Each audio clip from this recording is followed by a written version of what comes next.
Hi everyone. I'm going to cheat a little bit and I'm going to keep the timer on my hands because I can discuss this topic for hours and I'm pretty sure that you don't want me for hours. So I'm going to try and explain a little bit more and delve more into the topics of incubators and accelerators and how you can benefit from your potential participation in an incubator. And then my colleague Natasha will explain what Orange Grove does and how it can benefit participants through the programs that we provide. Okay, so who participates in an incubator? Basically, an incubator is a space where people who have an innovative idea that can grow fast and can scale, they can go there and turn this business idea into a successful business. And what they're going to do in an incubator is basically they're going to receive training in skills development, mentorship. As mentioned, there might be some funding and a pool of resources that can help you develop your idea. Okay, so there are a lot of definitions of incubators, of startups, of accelerators. I'm just going to use some of the terms just for you to get the general idea. So at an incubator, people who are at the beginning of their idea, you're here in the hackathon, so the next stage would be probably some boot camps and then an incubator if you decide to develop your idea. So we have idea stage people who join us for not a fixed time frame, and they can come to an incubator, they can iterate their idea until they can find a business model that might work so that they can turn that into a business. Incubators provide mentorship. So they will have like industry experts, mentors, trainers. They're going to have a vast pool of people who can support you along the way in this journey. And usually incubators, you can find them within universities, you can find them within corporations. They might be public bodies, but sometimes they're also private companies. Usually you don't pay your participation at an incubator. Now, accelerators come after incubators. So you have defined what you're going to do, you have defined your product, your service, you have a business model that works, you have some traction in the market, and then you want to scale, you want to grow fast. This is the stage where you go to an accelerator. The accelerator will provide more in-depth support. So again, they're going to have mentorship. You're going to do one-on-ones with industry experts, but they're going to help you. Let's just say in an incubator, we're going to help you start selling in Greece. The accelerator will help you to go global. This is an intense program in an accelerator, and it's usually 3 to 6 months that you're going to stay there. And usually they will give you funding so that you can manage to scale. But of course, this is not free money. When you get an investment, usually you're going to give also some stake of the company to the accelerator. And that way, basically, you become partners. So, just to make it a little bit easier, incubators, you're idea stage, accelerators, you're ready to scale.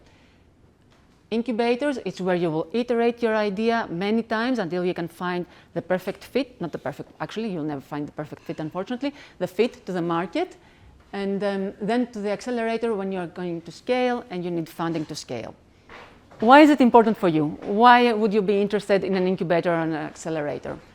You get a mentor at an incubator and an accelerator, so you get a lot of guidance. You will develop skills on how to build a business. At this stage, you are, from what I understand, more students, researchers. When you start building a business, you will understand how many different skills you need in order to build a business.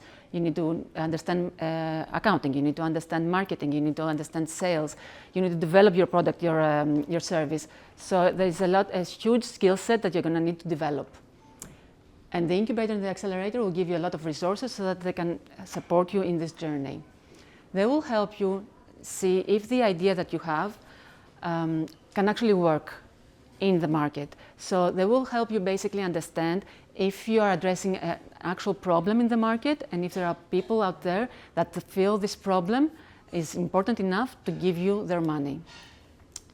And this is how you practically validate slowly your idea. And of course, they will create also funding opportunities for you. They will train you and they will connect you to people who might be interested in investing in your idea. One of the things that is very important is to see in an incubator if the idea works. It might not work. And this is, again, something of value for you when you join an incubator. They can help you succeed, but they can also help you fail faster so that you can know from a very early stage not to invest too much time, not to invest too much money in an idea that's not working. So they might help you grow fast, but they can also help you save you not to go to jail, basically. Beautiful saying, startups should die young. Yes.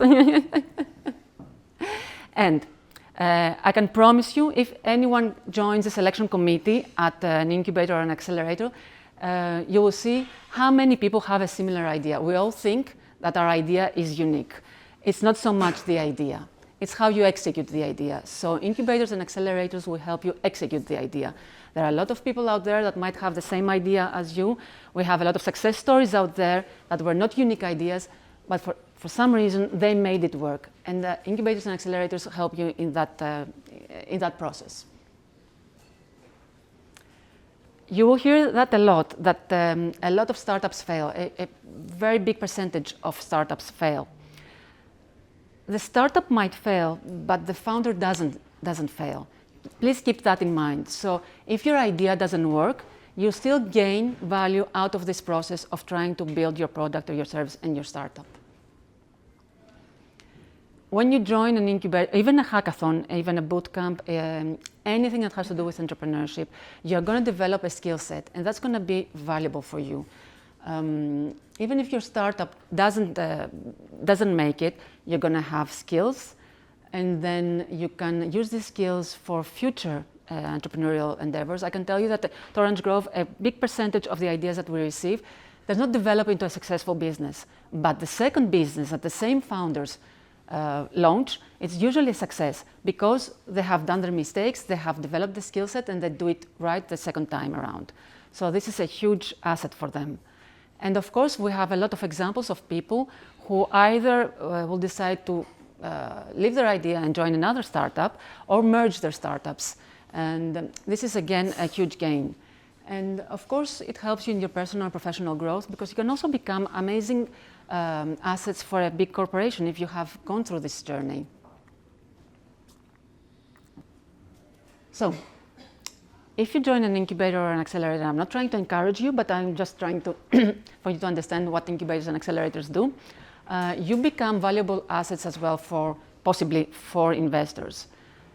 Incubators and accelerators are a huge help for the investors because basically when you join an incubator or an accelerator, there is a screening process. It's not like you can decide to join one incubator and they will say, hi, welcome, please join us. There's a selection process, and you go through a process of building your startup through this incubator and accelerator. And this is quite rigorous and very intensive. This means that you are potentially you're a very good investment for the investors. So basically when you are in one of those organizations, what we do is we train you, and we train you in developing your business model, which means that for the investors, a lot of time is saved because you are ready with your business model, and you actually know also how to discuss and how to relate with and how to approach investors. Again, this is a huge value for you, and it's a huge value for the investors. Investors know that they can reach out to you, and you have gone through the training, and they know that you will know how to manage the relationship with them. Also, incubators provide investors with a pool of potential startups, and it's a good thing for you to be in this pool. It's very difficult for investors to try and find you if you're alone in the market. If you're part of a pool, it's very easy for them to find you, to screen you, to approach you, and it makes the whole process much, much easier.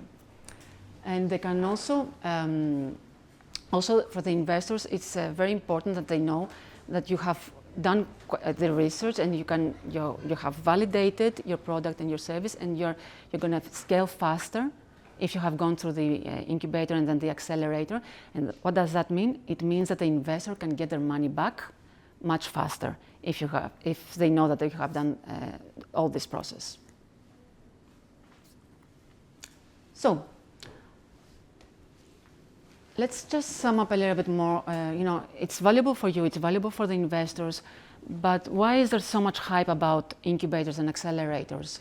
I'm pretty sure that you have seen articles about incubators, accelerators, and huge success stories and all these kind of things. So why is everyone talking about them, and why are governments also talking about them, and why are they important? Well, it's quite plain. Thousands of startups, thousands of companies are being created all around the world. Every day, basically, businesses are set up through incubators and accelerators. That is a huge asset for the economy, obviously. Ecosystems are created through incubators because usually when you join an incubator, you're in a niche, in a niche market and a very innovative market. So innovative ecosystems are being created. I just have some examples here so that you can understand what it means, an incubator. Dropbox, Airbnb, they all came out from incubators, and they created their own markets. Completely new markets were created through these companies. So you can understand how many other companies were created around these ecosystems, investments, how much money was created, how many job positions were created. Basically, through the incubators, we create job positions, and at least for Orange Grove, that's one of the most important things. As I said, thousands of companies are being set up. This means that a lot of job positions are created, and because startups raise funds, they have sometimes, when they succeed, millions quite soon. It means that they create job positions. So we have direct job positions, and then of course there is an ecosystem around the startups that's being created, so we have also indirect job positions. What does that mean? People pay tax, so we have a huge input in the GDP. And of course, what's also very important is that we have science and innovation that grows, because as I said, startups are very innovative, and that means that they will invest heavily in R&D. And when you invest heavily in R&D, it means that we grow innovation, and then new industries are created. Think again, cloud, cloud software, and all these very well-known startup scale-ups actually that were created. How much innovation was behind that? Think about AI, think about all these things. Many of the companies that are around AI, deep tech companies, came through incubators. So a lot of ecosystems are created, a lot of innovation is created. That is something that we skip many times. Through incubators, what you also do is that you create, you have like an army of people who have gone through an entrepreneurial process. This means that so many people have developed skills, hard skills, soft skills, that are a huge asset for the market. When you know how to manage your time, when you know how to manage a sale, when you know how to manage a meeting, you are an asset for the market. Even if your startup doesn't proceed, if it doesn't succeed, then if you go and work for a company, you're an amazing asset when you have these hard skills and soft skills. And that's why also governments are very interested in these processes, because you have a highly trained then workforce that knows how to manage projects, time, how to develop businesses and all these kind of things. So huge value for the society and for the market. So there's also there's a lot of ideas also that flow in the market and in the economy. As I said, you have in an incubator, you have industry experts that will come and mentor you. You will also be part of a community of other startups. What does that mean? When you have meetups, when you have trainings, it means that all these different backgrounds mix together, and that generates ideas, and that creates spillover effects. And this again creates amazing value. So, just a few tips. If you decide after a hackathon to join to to develop the product ourselves into a company, and you want to join an incubator or an accelerator. There are certain things that you have to keep in mind. So the usual stuff that you will look at is the startup survival rates that this incubator has, which is fair enough. Of course, you have to look at that. How much money the startups that joined these incubators raised. Yep. Job creation, yes. Valuation of the startups that joined these incubators and accelerators. Yep. Exits. Yep. These are really nice numbers. But again, what's important? Is it a successful company that will survive for many years and has created job positions, or just the fact that they have raised 100,000 very quickly? I would say the first. So try to, when you evaluate an incubator, try to see beyond the numbers. Try to see what is the quality behind the mentorship. What is the quality of the networking opportunities that they will give you? Don't just look at how much money 1 or 2 or 10 startups raised when they finished this incubator or accelerator. It's very important to look at more qualitative data as well. So look at how much visibility the startups get through this process. Because, okay, some people raise millions, but chances are that there are a lot of startups behind them that will not raise millions, but they will be successful. So look at the visibility that they have offered them. Look at the ecosystem that these incubators provide, the connections, all these kind of things that you can gain from when you join an organization like that. Look at the ethos, look at the culture of this incubator. There are some amazing incubators out there, but they might not be a good fit for you. So make sure that it is a fit for what you need. And of course, they have also, they support the alumni in the long run. So it doesn't really matter if you join for 2-3 months. Okay, it's a good time. But what matters is if you can get also support when you grow your business, to make sure that, throughout this way, throughout the journey, you continue to get support. And the last slide. So summing up, if you decide today, after this hackathon or later on in the future, that you want to join an incubator and to develop your business, a startup, be very clear about what you want. What is the vision of the company that you want to set up? If you don't know that, then you're not in a good track. Be very specific about what your vision is, and be very specific what your motivation is. What do you want to do? Buy a Ferrari very soon? Exit very soon? Create job positions? Create impact? What is it? It's fair enough if you just want to build a small company that's 2, 3, 5, 10 people working there for the next 20, 30 years of your life. It's fair enough. Just be very clear what you want. And consider the industry that you want to enter. Consider how long the program is. It might not fit your schedule. So make sure that you look at these kind of things.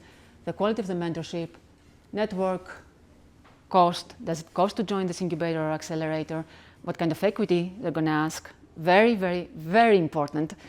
A lot of people neglect to look at the small print when they sign up in incubators and accelerators.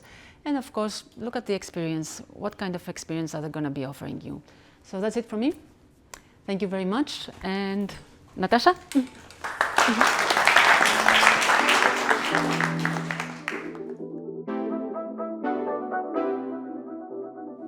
So I'm going to talk about 3 initiatives. Orange Grove is the first one, which is an incubator, the way that Alexandra described incubators should be. Orange Grove at some point grew up, and then as an embassy together with Orange Grove we created Entrepreneurial University, which is a second initiative I would shortly like to talk about, and which is most interesting for you guys as well, because you'll work or study at universities. And the third one I shortly want to mention is SDG House Greece, which is more focused on sustainability. Yeah. So we'll start with Orange Grove. Orange Grove is an interesting example because you heard what an incubator does and is. I don't know if most of you have an idea what an embassy does usually, or have you ever been to an embassy? But it's not the most usual thing to hear that an embassy starts an incubator. It's quite unusual actually. So I'm going to try to explain how we because it's a very local initiative. The embassy here in Athens started this incubator. It's not a policy from the Netherlands or something general that was happening back then. So I'm going to try to explain that first shortly. We started in 2013 because there was a very huge financial crisis in Greece back then. The relationship between Greece and the Netherlands specifically, because that's of course what we as an embassy focus on, but within Europe in a broader sense was not good because of all the discussions happening about the Eurozone, about a lot of measures that were being taken, financial measures. So we were brainstorming at the embassy on what we could do in order to, apart from all the discussions happening in Brussels about the financial crisis, what we could do in a more positive way to support the country. And of course, our aim was mainly how to support younger people, because younger people were leaving en masse from the country. So about 300,000 highly educated Greeks left back then. So we wanted to find opportunities and help people stay in Greece and live here and create something here. So we set up an incubator, which was the most logical choice back then for us, because in the Netherlands we had a lot of experience with incubators, and back then in Greece it was not something very usual. We often got people calling us and asking us, what is this place and what are our children doing in that place all day long? So the story that Alexandra, let's say, told you today was something very unusual, let's say 10 years ago. So that was in 2013. The years have passed. Greece has come out of the crisis much stronger. So also the things that we, as Orange Grove, do have changed through the years.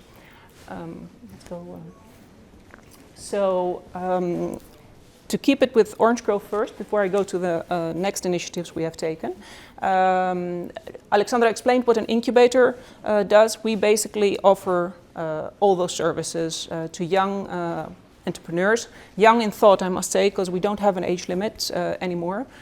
So basically we get people from all ages who want to do something different, something innovative. People who have a good idea, we support them in order for them to set up their venture. We offer educational programs, so that's basically the incubation programs that Alexandra also spoke about. We have a very large portfolio of startups that have been through our programs in the last 13 years. And we have a large network of people, mentors, experts, and they are all over the world and support us. Yeah. Next. So in the field of, let's go to the next one as well. So when it comes to incubation and acceleration, we have had more than 30 incubation and acceleration rounds over the years, which means that we have had more than 400 ventures through our programs and more than 700 entrepreneurs.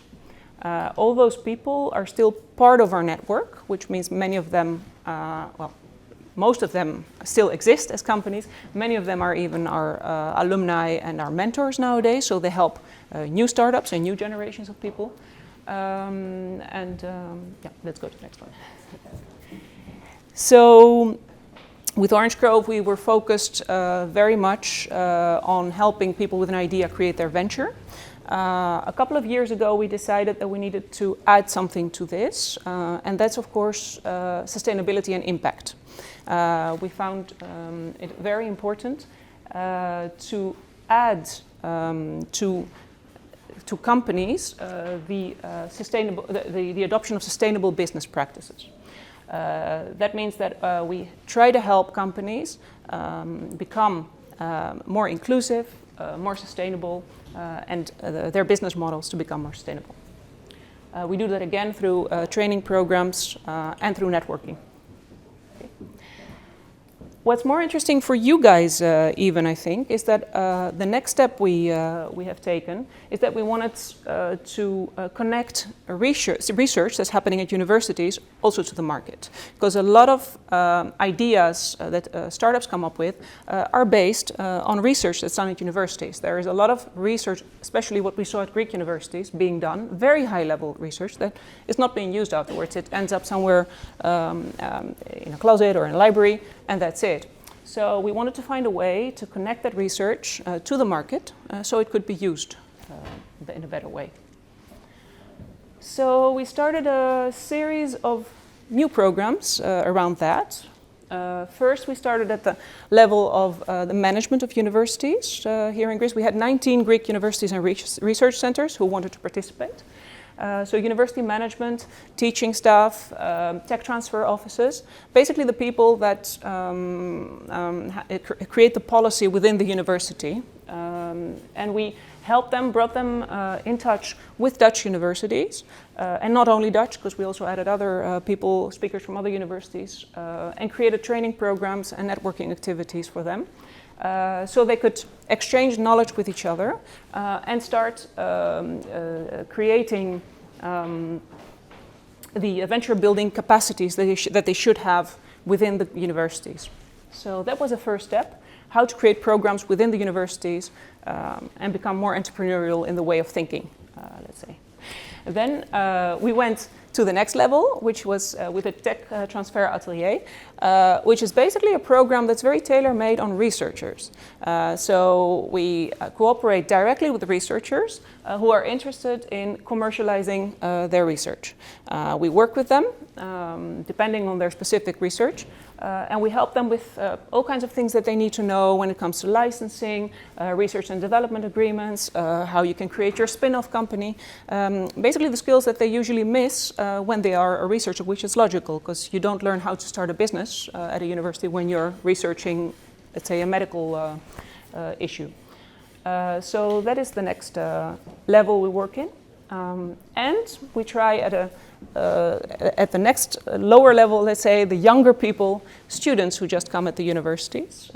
We try to reach students from any faculty because we believe that people who come to study at the universities should at least get in touch with the whole entrepreneurial mindset as young as possible, so they know that there are also other options out there. So often students finish their studies, go find a job, and then they don't realize that there are also a lot of ways that you can start up your own company and do your own thing. So we try to create short programs so they can develop their entrepreneurial thinking. So one thing actually that's horizontal in all these programs that I mentioned, and that's also, of course, why an embassy does this in the end, is networking.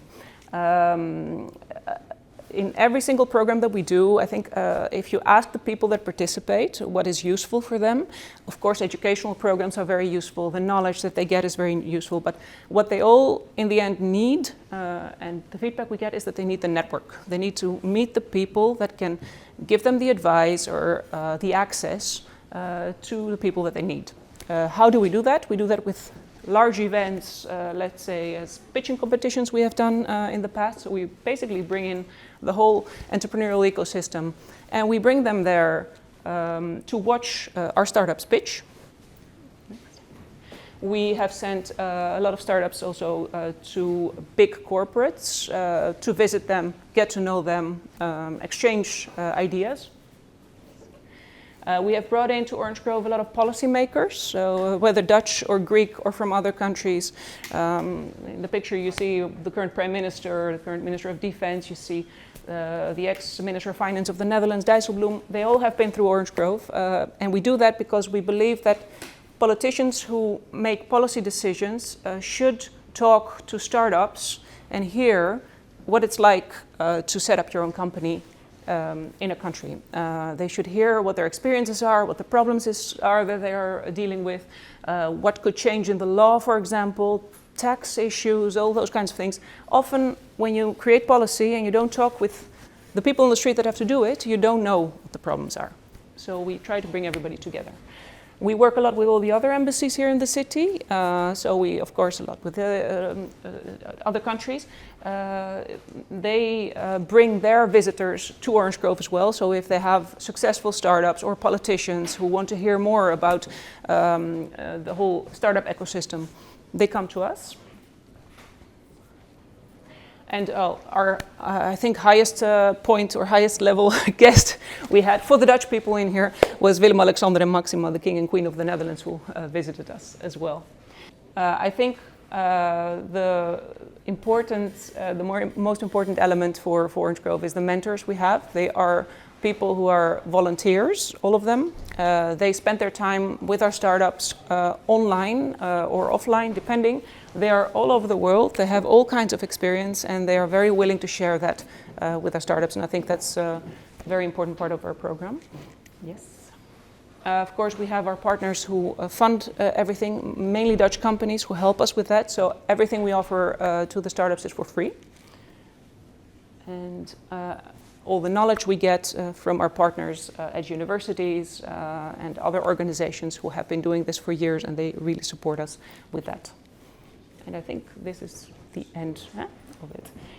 Thank you very much. I think I'm going to invite Alexandra back on stage so we can answer any questions there together. Thanks, Ryan.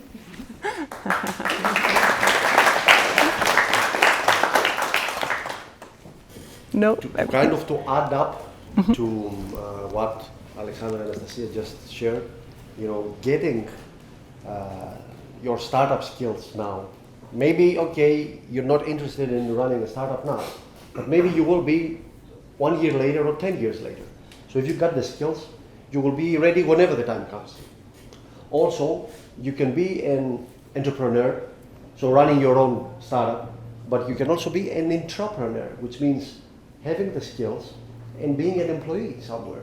And we've seen dozens of cases of people who run their startup, they failed or they sold their startup, okay, they got hired for lots of dough in other startups or in bigger corporations.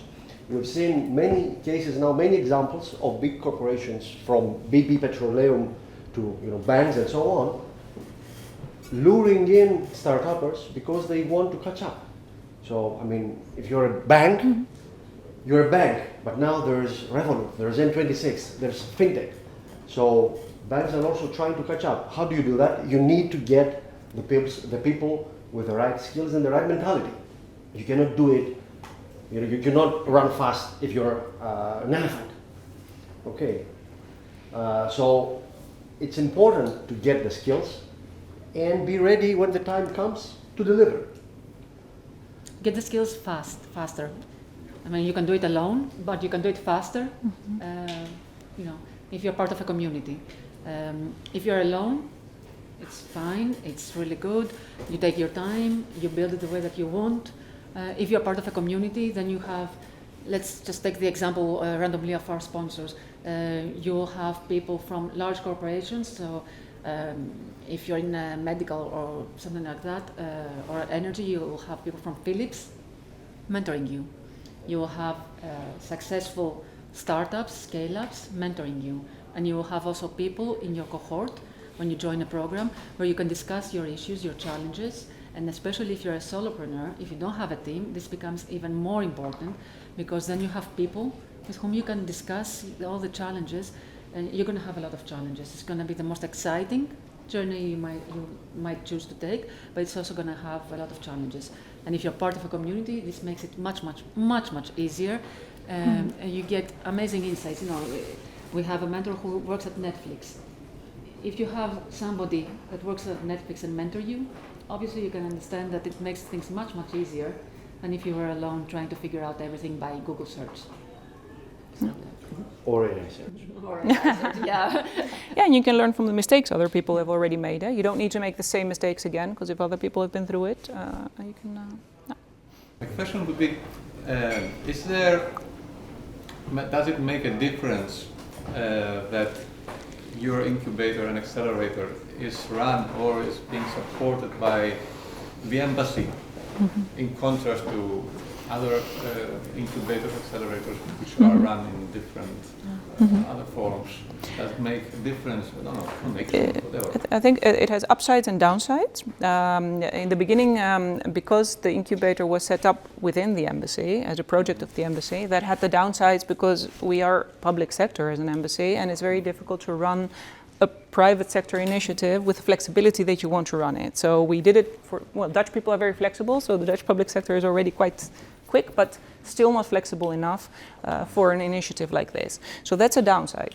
I think the upside is that an embassy in general has its aim is to create networks and to know people, and you can also easily access people as an embassy. So whenever we wanted to meet new people that were useful as mentors for some startup, it's very difficult for people to say no to an embassy. If they say, "Oh, can you come? You're the director of a museum. Can you come and help this startup because they're working on this museum app, for example?" They will never say no to an ambassador, for example, or to an embassy. So it helps a lot with the networking. It helps a lot with the relationships. You have to be also, as a startup, open-minded and look abroad. You cannot be closed and look only at your own country. So an embassy naturally has that relationship with other countries. So I think those things help. I don't know if I'm forgetting. I think that every incubator, every organization has to find its personality. What are the strong points and what are the advantages that you have? For us, being connected to an embassy meant exactly that, what Natasha said. Amazing network. So the advantage that we bring is that other incubators have other strong points. Obviously, it comes with a price that we are connected to an embassy. But incubators, at least in Greece, have managed to operate in a complementary way. Strangely enough, we have managed that. So our strong point is the networks, and other incubators have developed other strong points. So depending on what kind of company you want to build and what are your needs, you will choose accordingly the incubator that's best fit for you. And for us, that was the international outlook, and also the cooperation with other embassies as well.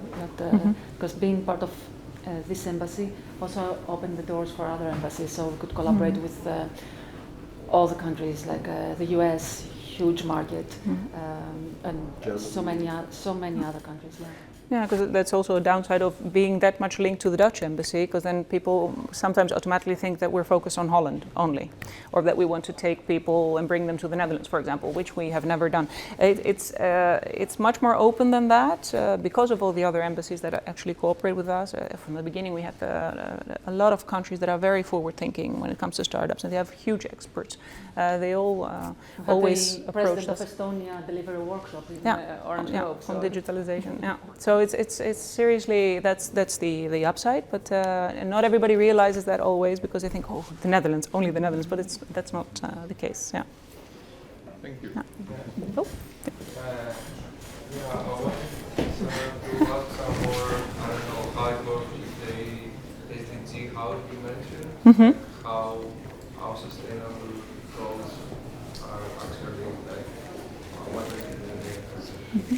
What kind of work we do? What actually connects with the incubators and accelerators? So basically with the SDG house, what we do is, what we have seen is, let me put it another way. What we have seen is that especially startups, they have a very different way of thinking. They understand why they need to be sustainable. It's not that difficult for us to persuade them that they need to embed sustainability into their business models, into their practices, into their operations. What is difficult though is to understand how they can be sustainable. How can they be sustainable, profitable? How they can design a new strategy, and how they can make the transition. And we also see that other companies as well, SMEs usually want to do the same thing. So if you just Google search or AI search, you will see that there is so many different laws out there for you to be compliant now. So many certifications, so many different ways of doing all that, and you get lost. It's really overwhelming if you try to do it alone. What we do with SDG House is that we take you and we say, okay, you want to be more sustainable. Let's create a strategy. Let's take the first 10 steps that will help you create a new business model, redesign your operations in a way that makes sense for you. It doesn't create a negative impact for the society and for the environment.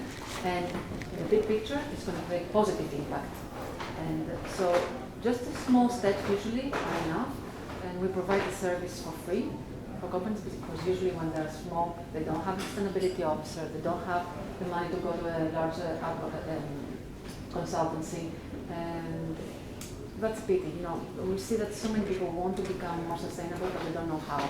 So we just try to escort them in this journey, and kind of what's out there in the internet makes sense for them and just build step-by-step a strategy that in the long run will make them much more sustainable.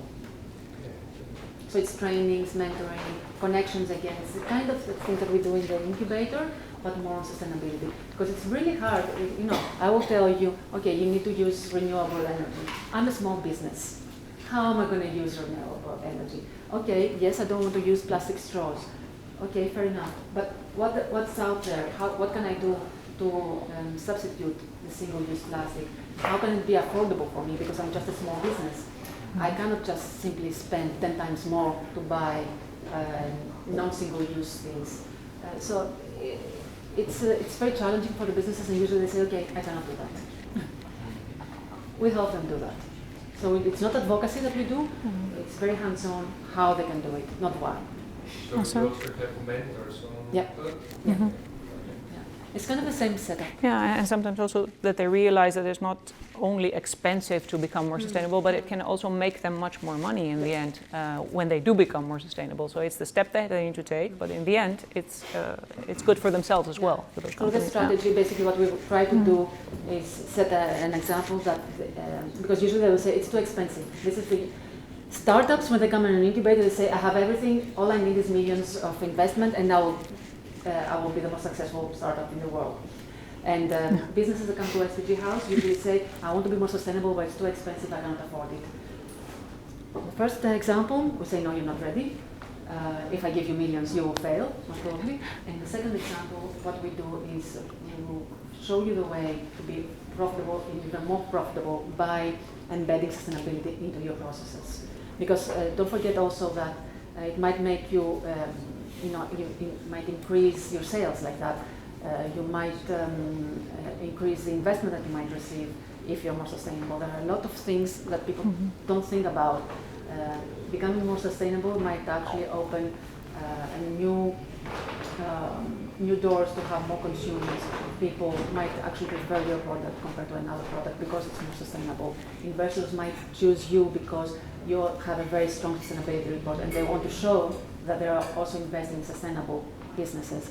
So yeah, you might actually become more profitable.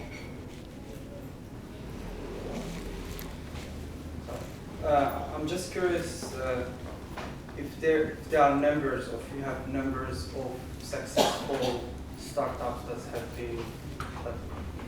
benefit from your program. I know the word success.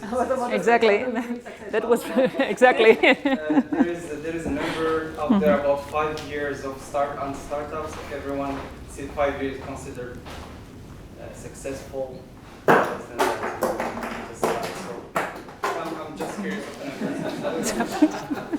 If that's the KPI, in 5 years we will have a lot of successful businesses. No, maybe just to make a remark because that. of the time actually that we have. And it depends. We need to wrap up. It depends on whether success is, for example, getting millions and millions in investment money and becoming, let's say, Facebook. That's one thing. I don't think we have the millions. We have a the few. millions, we don't have the Facebook. Yeah, so not the Learn Facebook. Worlds was a startup that we had at Orange Grove, and in 2021, I think they raised their first investment. It was one of the largest investments that was raised in Greece back then. Now it seems like a small number, but back then it was a substantial number. I think it was 30 million or something like that, which for Greek standards is huge. And it is a tech startup. They were doing, now it doesn't seem that innovative, back then it was very innovative. White label e-learning platform that corporates, schools, and individuals could use in order to deliver courses. But then we have also other startups. No, exactly. Because if you look, if you don't look at that, but you look at, for example, what we were aiming for, jobs created in a period that 60% of young people was out of a job, then we have had quite a high number of very successful startups because most of them still exist. We have startups that have hired up to 40 people working for them, and that their market is all over the world. So it depends on what you look at. That's basically the answer. I can give two more examples. One is a startup. It's called Grandmama. So it's a platform where you can find vetted caregivers for your loved ones at home. That doesn't sound glamorous, that doesn't sound very tech, but it was a gap in the market. In Greece, there's a huge gray economy around that. So it was very difficult to find vetted caregivers for your loved ones at home, and to find them fast, because usually when there's an accident, or when if your grandparents have an accident, you need a caregiver the next day. It was really hard in Greece to find that.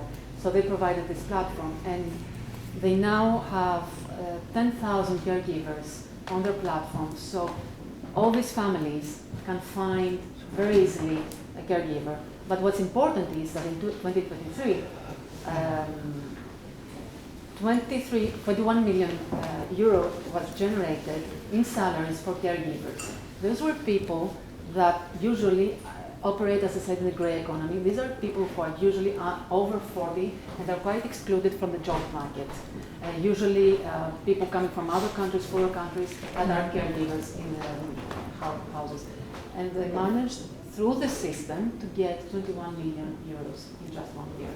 So this is impact. Mm-hmm. And another example is not a startup, but it's an innovative SME producing olive oil. Olive oil. Up until quite recently, Greece would sell olive oil in bulk or in the really dull green and brown bottles. And we had this founder who came to Orange Grove, and with the support that she received from a huge network that supported her, she invested heavily in branding and in her quality. And now her olive oil is sold in some of the biggest delis around the world. That means Harrods, that means Portland Mason, that means in Asia, in all these kind of places. What that means is that she became an ambassador for Greek premium olive oil. So it's much, much easier for the next producers to sell olive oil to all these places, because we have this ambassador who has won all these awards. She was awarded the best olive oil in her category in the world twice. She is now a judge. She is doing a lot of work in her local community, bringing back everything that she learned at the incubator to her local economy, training other producers how to do the same thing. So again, there you have impact. So it depends on how you define success.